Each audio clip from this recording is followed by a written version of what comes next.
be able to cover in terms of what is available. We do have the network update button here that you'll be able to use from time to time. In case you don't want to wait for all these things to happen, you can click that one, you can execute, and it will happen.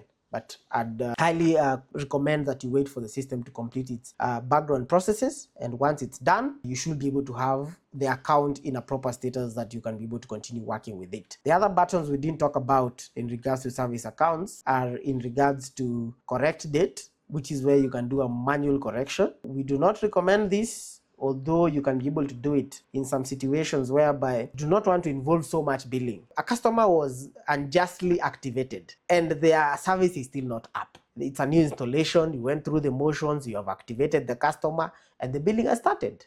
But something has happened catastrophically at the client's place, and it might take a while to fix. So that is unjust billing. The customer's billing is running, masiku zinaenda, and what is going to happen to that? So you might want to come here and accord them that leniency. You provide those extra days, you move their billing by like a couple of days, but it's something you should use sparingly, and it is also something that is not going to be available to everyone else in your team. It's just going to be reserved for the admin purely. Could decide to delegate, but it's not something that I would just use it sparingly, because it circumnavigates pretty much everything that we've covered in terms of billing date adjustment. First time billing is going to be a repair button of sorts. If your account has failed to go through the initial billing schedule as the system has set out, it has failed in a way, that is your ticket to restart that process. I sure hope you'll never have to use it, but if that does happen, we'll be able to direct you accordingly and it will be there for your utilization. Let's go to the